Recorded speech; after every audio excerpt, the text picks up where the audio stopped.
Uh, Good evening, podcast world and Jesus, people so- out there on Facebook Live. Hey, everybody. Time for another episode of Things My Mother Never Told Me.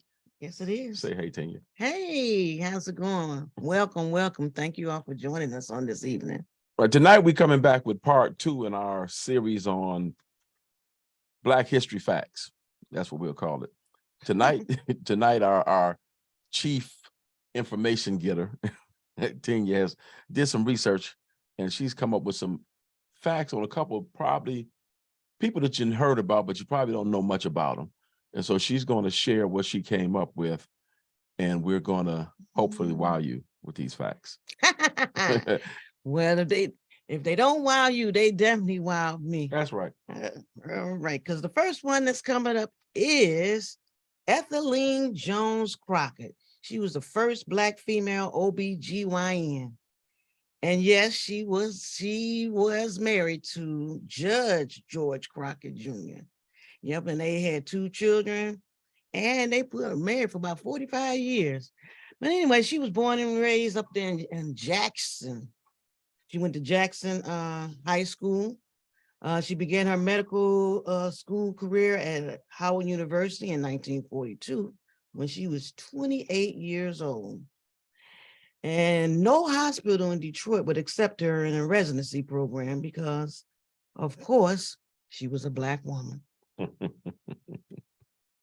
She ended up completing her residency at what is it, Sycamore Hospital in New York, where she joined her husband George Crockett.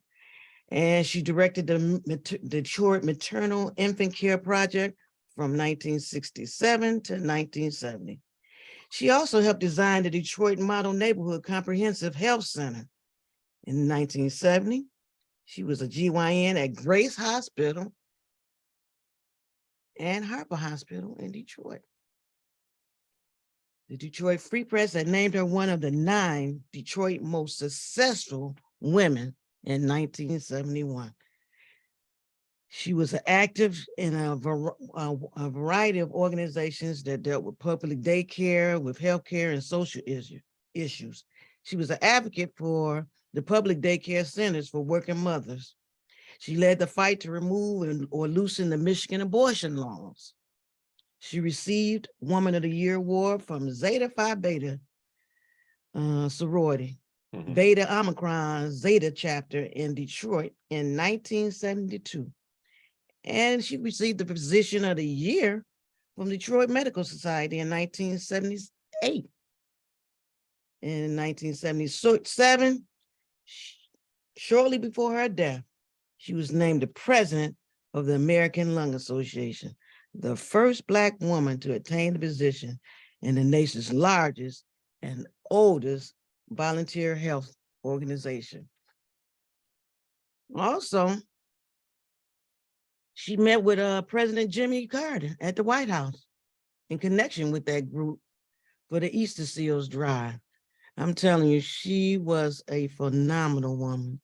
She came of age during the Depression. She was a Black woman from a poor family. She was able to go to college and then go on to medical school. I mean, it's just amazing. And for 35 years, Dr. Crockett practiced medicine as an outstanding obstetrician in Detroit. Yeah, and it's funny. She was born in St. Joseph's. So you didn't say that. Yeah, I forget about that. For those of you who don't know, St. Joseph's, and I guess many of you might know, St. Joseph is a little small town out there across the water from Benton Harbor. And that's one of the most racially charged areas in the state, if you will, because Benton Harbor is Black, poor, lower class, and St. Joe's is a white middle class city. And they try to use that water as a dividing line to keep the Benton Harborites out. Look at you with some history going on. Well, you got to ride past there going to Kalamazoo all the time. Yeah, that's true. So it's funny that she tried to practice in Detroit or go to school in Detroit. They wouldn't let her because she surely couldn't do it where she was born. Definitely. And like you said, her words of explaining her accomplishments were, if you want something bad enough, and you can communicate that to others, what you want can be had. Well, all right. Mhm. Yep, and in 1988, she was inducted into the Michigan Women's Hall of Fame. I mean, too late for her to really enjoy it, but Mhm. she raised a son who became a lawyer, and she had two daughters, one a doctor and one a teacher up there in Los Angeles. And another thing one other thing she said that moved me was, I want to remove all roadblocks in the way of making women a vital part of health services.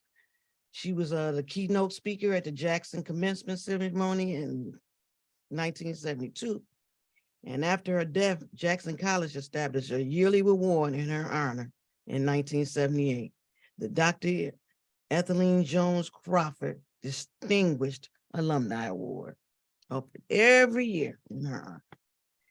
In 1980, the first Detroit Public School Vocational Technical School was dedicated in her honor. It's on Mack Avenue in Detroit, and it was later changed to Ben Carson. And I also read that they trying to change that name back. They removed Ben Carson. But the Carson. Mhm.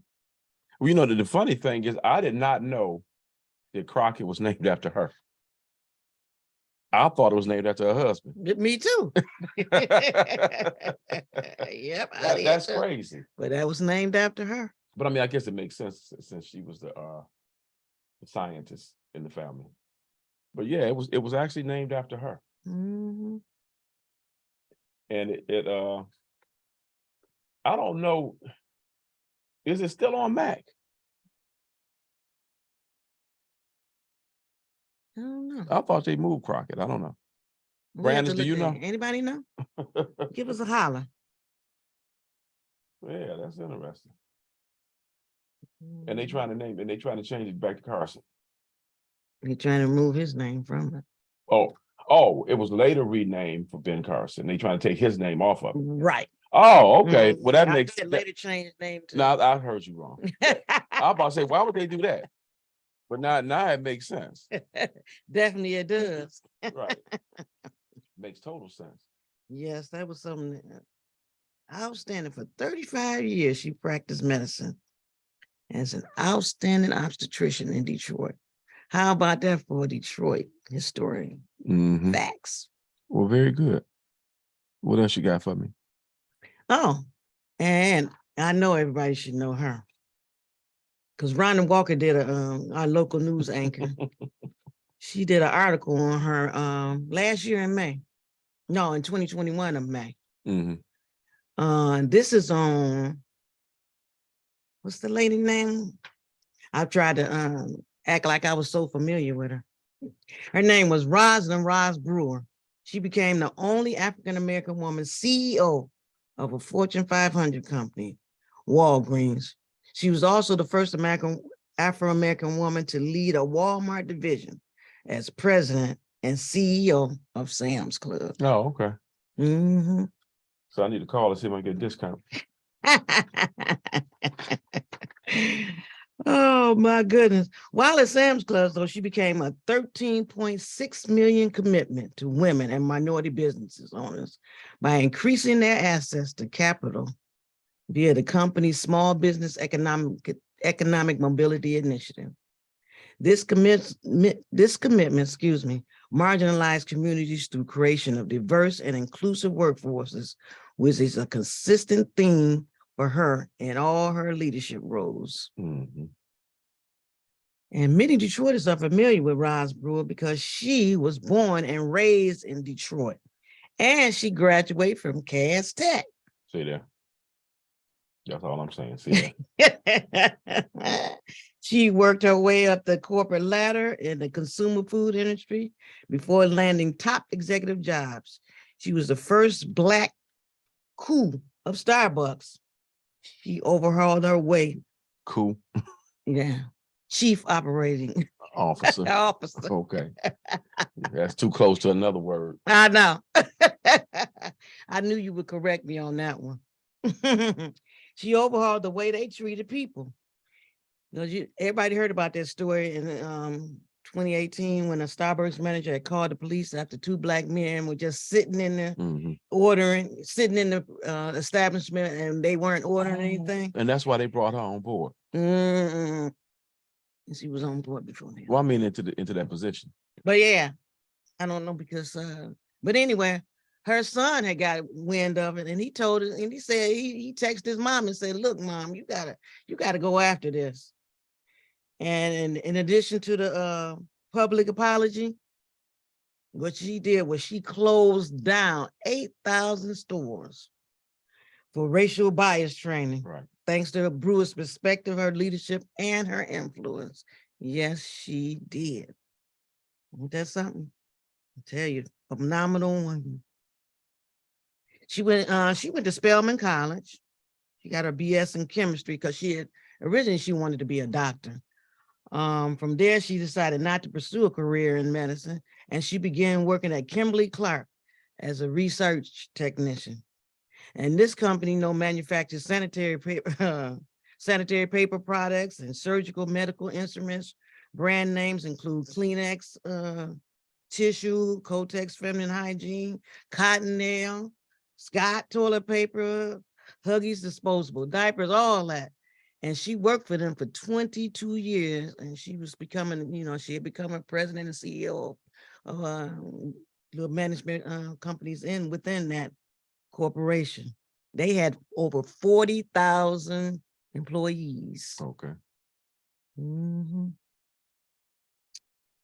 And she was also the only American member of the board of directors at Amazon. How about that? The only what? One of the American members of the board of directors. African American or American? African American member at the board of directors at Amazon. Okay. Well, She was at Walmart and Sam Clubs from 2006 to 2017. In 2012, she had left Walmart and became the president of Sam Clubs, and she retired in 2017.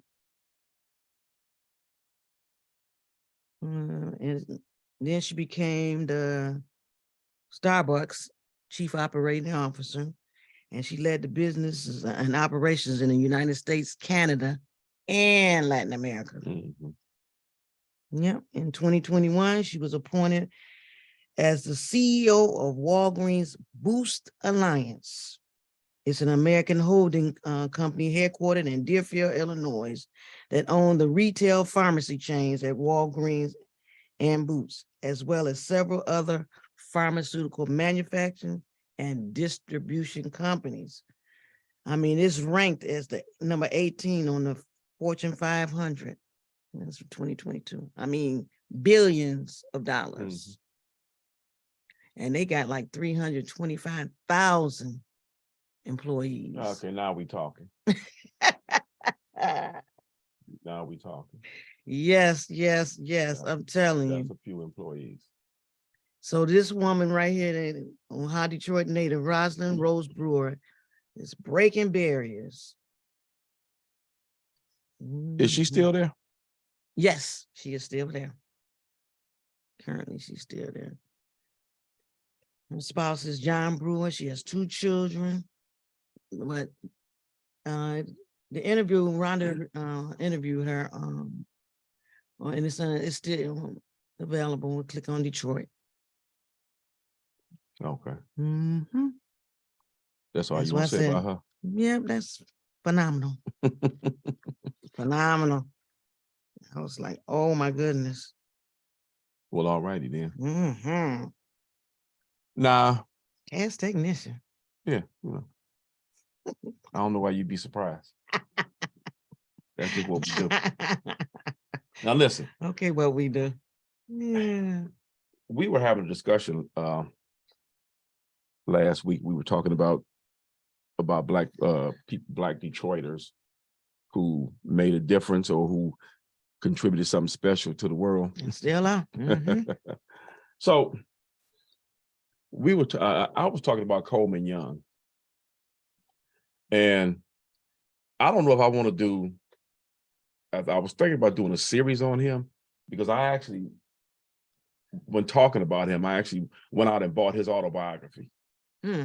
because, let me see if I have it right here. Yeah, it's called Hard Stuff. And I've only had a chance to read the beginning of it. And just in the intro, it's got so much information on him and what he went through, how he got where he did, and it's told through the eyes of the biographer, the person who actually wrote the book after interviewing Coleman Young. And one of the things that I found compelling about it is that we all know he was the first Black mayor of Detroit. We all know that he came along at a time when tensions in the city were quite high, you know, with stress being who they were, doing the things that they did to the citizens. And so it was like time for a change. And people's, you know, they say that the only reason he won is because of the white flight. You know, a lot of white people had left Detroit. And they actually blamed him for a lot more of them leaving. But the truth of the matter is that they was leaving anyway. You know, they got mad. Y'all know 67, we had the riot. And then all kinds of other madness was going on. And then they were offered opportunities to get away from us, because that's what it boiled down to. And so Coleman Young got elected. Now, you know, he wasn't born here. He came from Alabama, Tuscaloosa. But when he was 5 years old, his family moved to Detroit. And again, Detroit had already started, you know, falling off of where it was, off his haughtiness. And so Coleman came along. Long story short, Tuskegee Airman. He was a union organizer. He actually got in trouble in the military. He was a lieutenant as a Tuskegee Airman, but he was fighting for rights of the soldiers with the Army, and they ain't like that because they was asking for some of the same benefits that the white officers got. They didn't want to do that. He got in trouble. It was, in fact, it's what it says. He led a successful protest against the exclusion of Blacks from segregated officers' clubs. So there. And so when he came home after the war, he became a union activist for the Congress of Industrial Organizations, shortened CIO. Then he became active in the Democratic Party. And in the early 50s, him and several other union officers were called before the Senate with a House Committee of Un-American Activities. They had in Detroit. Un-American activities. Huh? Right. And so this is good, because this is how he was constantly getting in trouble. Y'all know that. He stood up in the committee meeting and said, and I quote, "I consider the activities of this committee as un-American." And because of that, he wound up getting in a whole lot of trouble, because he had the nerve, he had the nerve, how this Black guy gonna make this comment to us? So in Men versus women. Men versus women. I was saying my women versus in. Oh. And so in 62, he ran for the House, Michigan House, lost. 2 years later, he ran again for the this time for the state Senate, and he won by a 2-to-1 margin. And he became Michigan's second Black state senator. 66, he got elected Democratic minority floor leader. And then in 73, he declared his candidacy for mayor of Detroit. Now, what I want to really, really touch on is that a lot of people said that Coleman Young was divisive. And I mean, I guess you could say that, but the reason why he was considered divisive, it wasn't necessarily because he was doing divisive things. He was doing the same thing and saying the same things that they were saying, but he was just saying it in for the benefit of Black folks. And they didn't like it. Now, what kind of junk is that? You know what kind of junk. Well, I'm just saying, his crime wasn't that he was saying bad things about white people, is that he was saying good things about Black people. Yeah. And he was fighting for Black folks to get their seat at the table. You know, one of the biggest things that he did was that he came in and he put more black officers on the police force. He did away with stress. And if anybody was around during those days, you know that those guys were really a problem. I mean, they didn't necessarily, well, let me put it this way. They went around and made themselves targets for young black men. They would walk around playing like they was drunk, money falling out their pockets in black neighborhoods, hoping that you would mess with them. Now, if you was foolish enough to mess with them, then what you got was what you got. But the idea is that if you hadn't been doing that, none of this would have happened. You know, so that's how that worked. Now, y'all know he beat John Nichols in the mayor's race. And this guy was mayor for 20 years. Nobody served as long in that position. And Is that because of the black voice? it's because of black voice. It's because of the black voice. I mean, you know, a lot of black folk, you know, we were young then. We were just in high school.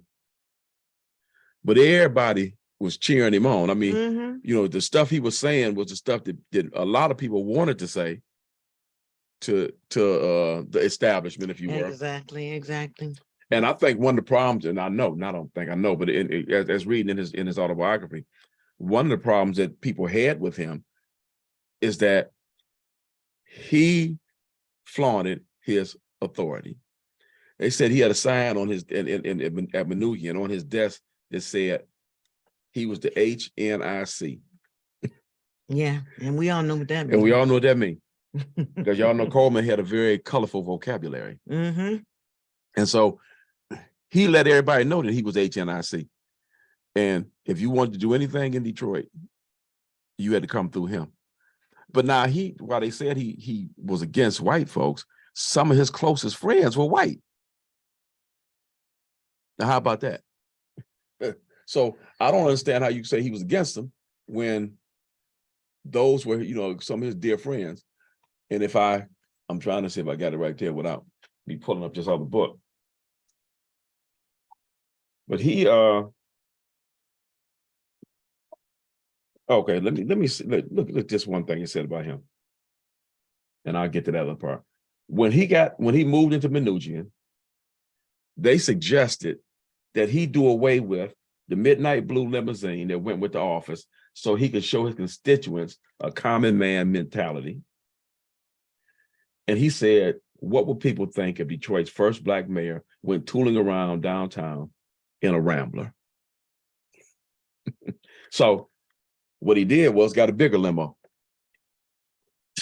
That's Coleman. That's Coleman. And you know, well, that's what the others do when they that's what everybody do. And they wanted him to be more laid back. I mean, he was already approachable because Coleman hung out in all the little joints down there. He grew up down in Black Bottom, which we talked, you know, the area we talked about last week.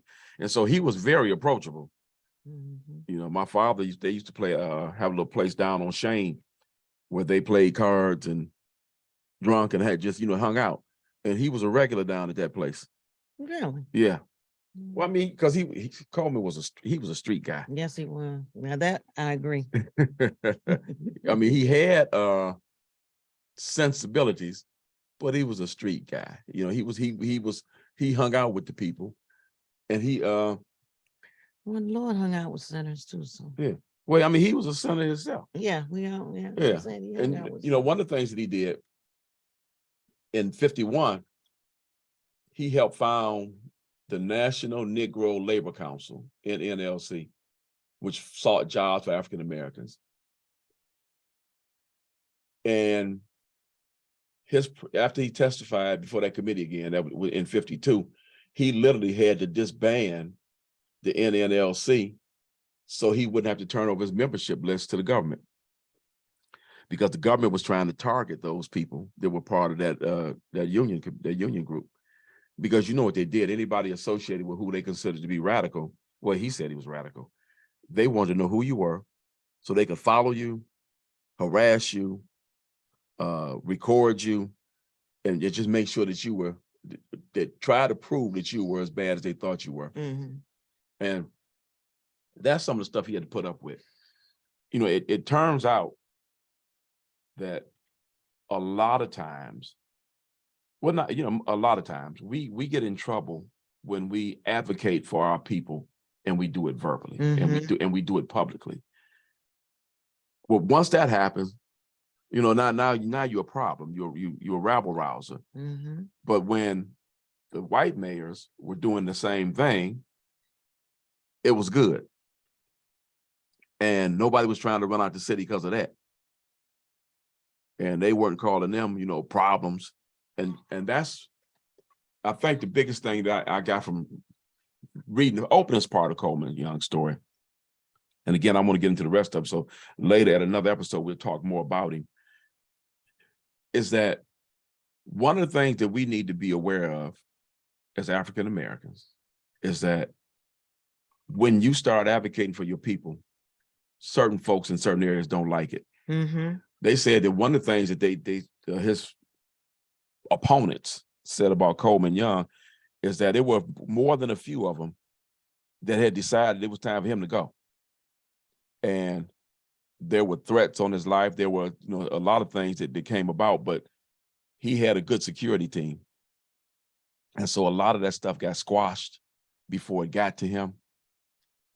But it's amazing how when you speak up, when you're Black and you speak up, you're a troublemaker.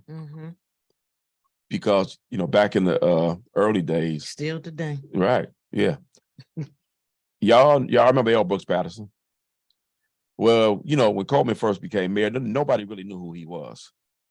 They knew who Coleman Young was, and they knew who Edward McNamara was, the Wayne County exec. And those were the two most powerful people in the region. But because of their sparring matches between Coleman and L. Brooks, Oakland County rose to prominence because a lot of the people who left Detroit moved to Oakland County. And that rose them to prominence. But those two guys, although they went at each other publicly and they had their sparring matches, they had a cordial relationship outside of the camera. And a lot of times, you know, as I was reading, like, to tell you how petty the news media can be. Coleman Young went on vacation. He was on vacation for 2 weeks. He grew a beard while he was gone. He came home, and the first thing the Free Press did was run a contest or a survey. Do you think, excuse me, do you think the mayor should keep his beard or should he get rid of it? Really? Hey. Obama just didn't have a tie on. Yeah. And so Michelle wore shorts. And so you know what he did. And they probably voted to him for him to keep it, so he shaved it off. I can see that. Right. That's for sure. Right. I mean, you know, he gonna do what he gonna do. And I'm just saying, and fast forwarded to the president, Obama. Right. Same pettiness was going on. It doesn't change. You brought Obama up. Remember, he wore a tan suit, and they were ready to march on Washington. Yeah. And then all the pictures started surfacing of Reagan in a tan suit and Bush in a tan suit. Which was their favorite color. And so, like you playing. Right. But I mean, you know, it's like people are so hung up in this divisive rhetoric that whatever, at any time we do anything, they make it the worst thing that ever happened. And they're happy with us as long as we stay in our lane. But then even when we supposedly stay in our lane, they come along and blow the lane up. A la Black Bottom, Paradise Valley. So Mr. Young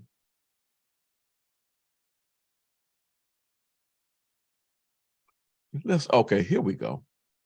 Mr. Young, when he was right before he came out of the military, do you realize, when I was talking to that issue, I talked about him trying to desegregate the officers club. Do you know he got put in jail for that? He literally was put in jail for trying to desegregate the officers club. That's just crazy. And so now, you know, for me, and I know some people out there have the same thing. I think that he stayed around one term too long, because at the end of his term, he was really more belligerent than he was effective. But the first 3 terms, he did a lot of good work. Now, he did some things that a lot of us, a lot of people, I'm looking at you, would consider wrong, and they were. Like when the Pole Town plant was built. Yeah, don't mention that. I've got to mention it. This is Because he was so throwing in my gung side. ho to make a mark on the community, because he cut the deal with GM, that There it is, cut a deal. because they forced a lot of people out of that neighborhood with no real opportunity or way to move anywhere else. Sounds like Black Bottom to me. You know, and that's the one problem that happens when communities of color are taken over for progress.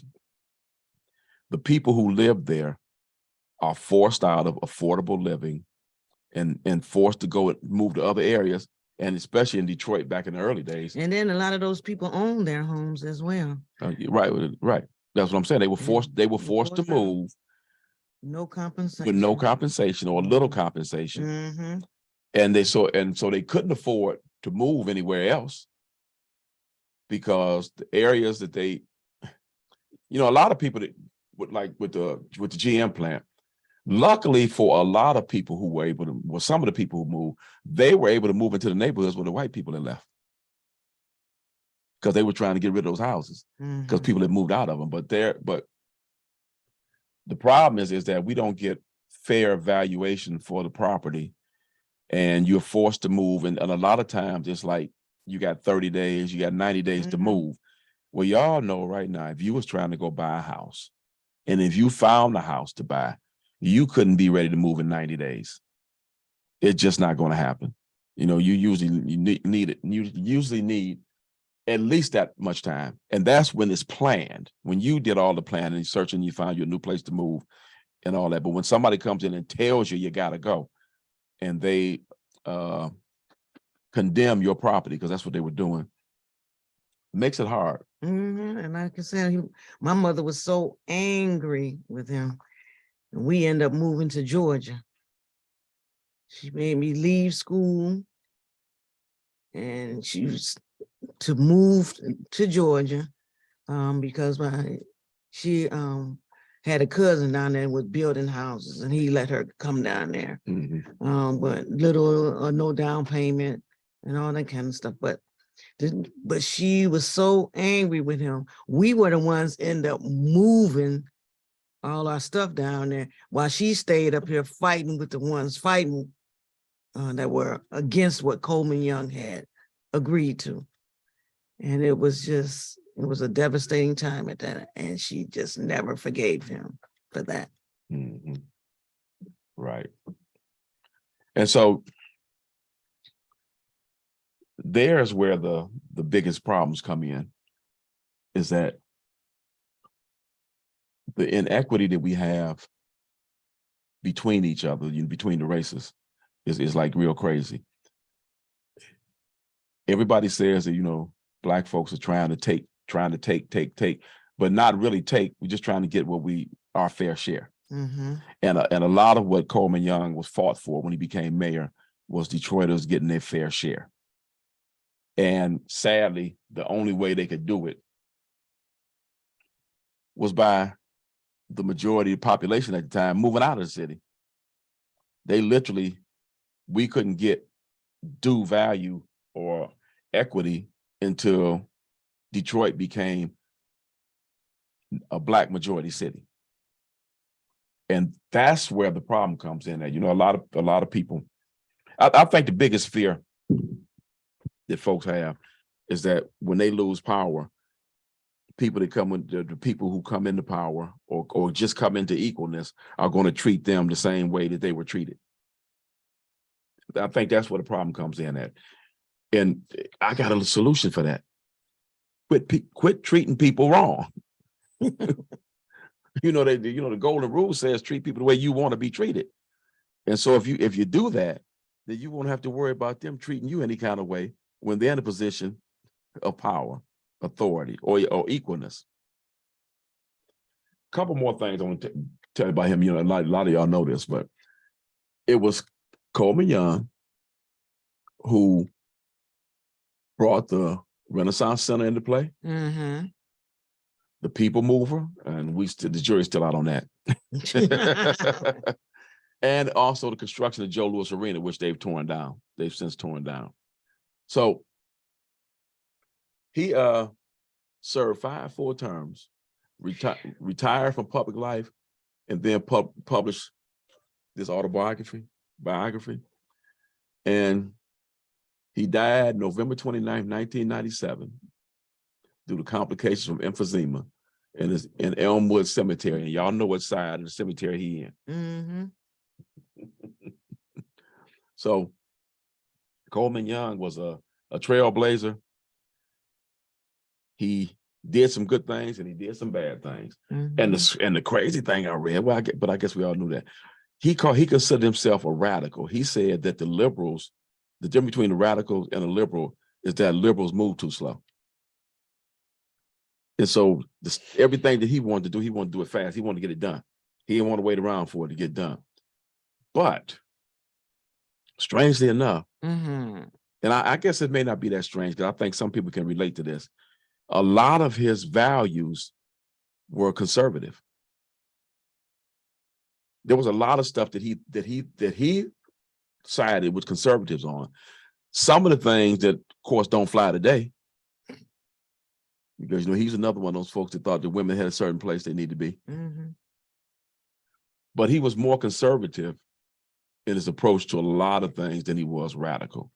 He was radical in the idea that certain things of there were fairness issues needed to change, and they need to change now. They don't need to change next week. They need to change today. But other things, he was mighty fine with the status quo. And so I think that was why he was such an enigma, because people loved him, because the Black folks loved him, because he gave us a voice that we did not have for so many years. And that was a good thing. Mm-hmm. By the same token, sometimes in his haste to make change, he ran over us just like everybody else did. Yeah. Hey, I agree. I'm going to read the rest of this book and get some more insights into him. And it's a nice cool book. Right. But the first part of it is a nice read. It says here that in 1974, proportion of white people in Detroit had dropped to half of what it was. Right. That's before he was elected. The riot, the 67 riot, they said it accelerated the rapid rate of white flight. Yeah, I like that, white flight. Yeah, and then it said during Young's terms, and the Caucasian percentage of the city would be halved again. Of the 1.6 million white people who lived in Detroit in 1927, I guess, it said 40 years, only 200,000 remained. So it went from 1.6 million Caucasian to 200,000 in a 40-year period. That's serious flight. And so it wasn't his fault.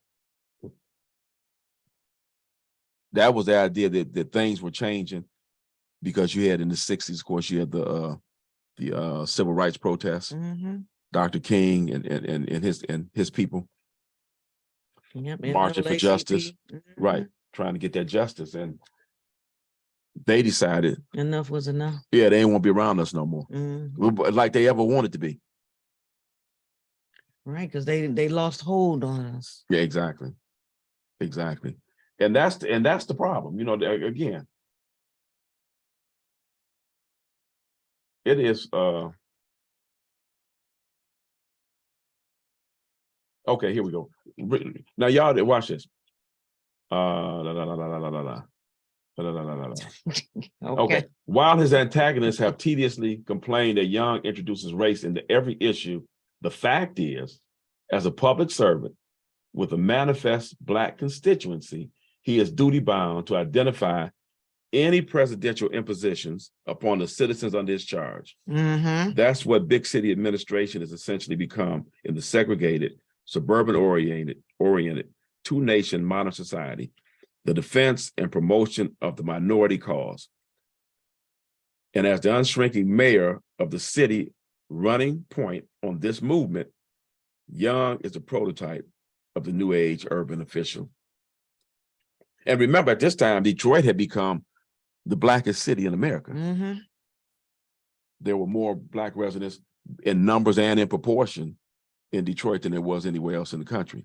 And so I don't know what they wanted him to talk about. Because surely, if your constituency is majority Black, their issues got to come to the table. It's like when Barack Obama became president, one of the problems that people had with him was that he wasn't promoting enough Black agenda items. Mm-hmm.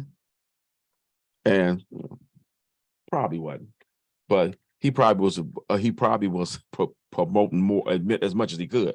Now his second term, the last part of his second term, he was promoting a whole lot of African American agendas because he wasn't running for election again, so he didn't have to worry about getting put out of office, and that's what it boils down to. Mm-hmm. So I don't know. What do you think?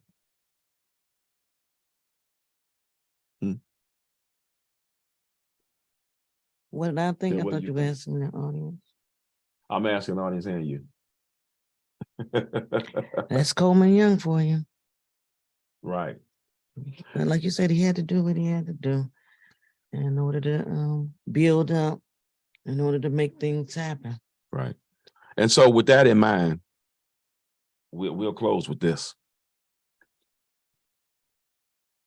There's always going to be that dilemma of us versus them, because as long as we try to do better, there's a segment of the population that doesn't want us to do better. They want us to stay where we are.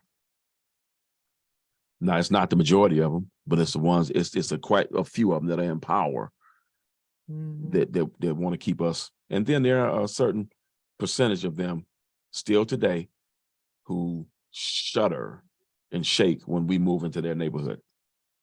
Mm-hmm. I say that we need to continue to fight the fight. We need to stand firm in our idea that we want to be treated as equals, if nothing else, nothing less than being equal, because so the Constitution says we are. You don't have to just by listening to looking at the two women that I have presented today. That has moved the needle a little bit. A little bit. I'm just saying. I'll say a little bit because the problem is that in the early 70s, late 60s, early 70s, they got smart. They started promoting Black women into positions of power and leaving Black men behind. And so that was another issue that led to the disintegration of the Black family. Right. Okay, so when you say that there's some change, sure there is. But even as our daughters told us, she gets to do stuff on where she is because she's Black and she's a woman. So she kills two birds with one stone. And so Black men still have to battle for position. But the thing about it is when we battle for position, we still need to be mindful that there's other folks out there battling too, and we need not leave anybody behind. If somebody get left behind, it's because that's where they want to be. Right? Of course. Okay. Mm-hmm. Of course. So with that said, we thank you for listening. Yes, we do. My rant is over. I see. And yours still seem like it took longer than bad. And I had two women. Yeah. Well, I still ain't covered, but only I brushed over his life. Yeah. Because he was a very, very polarizing figure. You either loved him or you hated him. Oh yeah, one last thing about him too is that they said that Esther Shapiro, she said that people were scared. White people were scared of Coleman, and because of his language. And they said, but he talked to everybody like that. He didn't just he said he talked to his staff, and in fact, they told him that his secretary told them that his staff was terrified of him. But he didn't believe it because he thought, I'm just being Coleman. But they loved him too, because they were scared to be on his bad side. Let's put it that way. What they thought was his bad side. But one thing I'll say about him is that when he said what he had to say to you, especially on the people on his team, he was done with it. He got what he had to say out. He made his point. He was done with it. And he was on to the next thing. He just didn't realize that people don't work like that.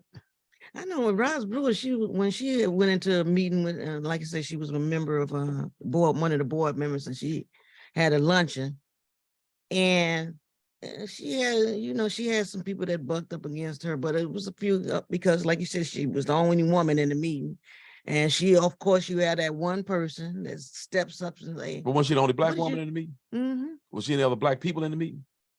Nope. Okay, so she's the only black person, period, woman or otherwise. Yes, and this one white guy, he was constantly, she said he asked her about 20 questions. Like, first of all, what do you do for a living? I mean, were you in marketing? Were you in sales? What? It's like, why are you here? That's what he asked her. Yeah, she said, she looked at him like, excuse me, I'm the key speaker here. Okay. But I'm just saying, it's just, the women had some challenges as well. Right. Ain't nobody saying they didn't. I'm just saying that I was just. If you black, male or female, and you walk into a room, and you're the only black person in that room, and you have a leading role, people are going to look at you crazy. And I'll say, especially if you're a black woman. But it's important that you know who you are, you know what it is that you're supposed to know, and you stand on that. And quite frankly, if I was in the room, and you're not going to ask me no bunch of questions. Yeah. Well, she kept silent in this little, and then she finally just spoke up. And then somebody else reminded her who she was. She didn't even have to say it. Right. I told him to take a hike. Because how long ago was that? Barely 20 years? Barely. Okay, so we talking about 2000s. Man, get a seat. But excuse me, but that's just me. I'm just, But I mean, she did what she had to do. And that's why she's where she is. That's what we all need to do. Yeah, they all know it now. Yeah. All right. Yeah, so y'all take care. We're gonna find something else to give you next week. I know. And thank you again for listening. We appreciate that. We up out of here. Peace. Got me saying peace.